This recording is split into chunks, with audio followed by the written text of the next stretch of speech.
abandoned hospital. Si Jake, isang 17 years old na vlogger, ay kilala sa kanyang mga prank video na kadalasang kumikita ng maraming views. Isang araw, naisipan niyang mag-shoot sa isang abandonadong hospital sa kanilang bayan, kasama ang kanyang barkada na sina Leo, Mark at Carla. Ang plano, iprank si Carla na may multo raw sa hospital habang secretly nakatago si Leo at Mark para takutin siya. Madaling araw nang pumunta sila sa hospital. Sira-sira na ang lugar, basag ang mga bintana, kalawangin ang mga pinto at amoy luma ang paligid. Piniling mag-set up ni Jake sa lumang operating room. Perfecto, sabi niya habang nagkakabit ng kamera sa gilid. Habang busy si Carla sa pagtingin-tingin sa paligid, nagtagong tahimik sina Leo at Mark. Pinag-usapan nilang ilak si Carla sa isang kwarto. Tapos, biglang lalabas sina Leo na naka-costume para gulatin siya. Pero habang nasa kalagitnaan ng prank, biglang sumigaw si Carla mula sa hallway. "Guys! May narinig akong boses. Tumutulong ba kayo?" Nagkatinginan sina Jake at ang iba pa. Walang sino man sa kanila ang nagsalita o gumawa ng ingay.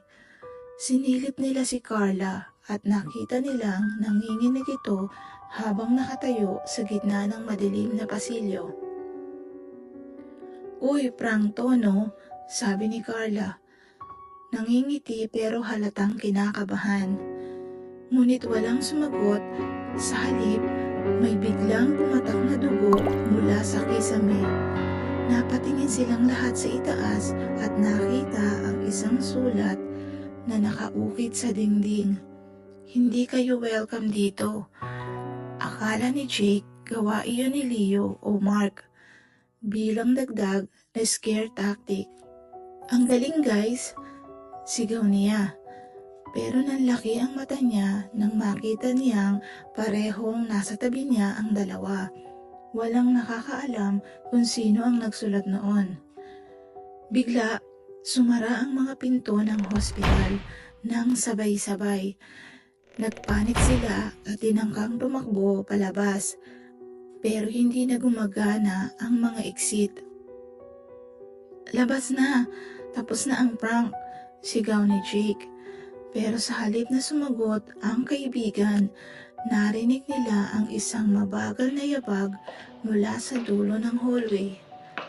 Sa dulo ng pasilyo, lumitaw ang isang matangkad na lalaki na naka-hospital gown. Pero ang ulo nito ay nakayuko at tila may mga dugong tumutulo mula sa kanyang katawan.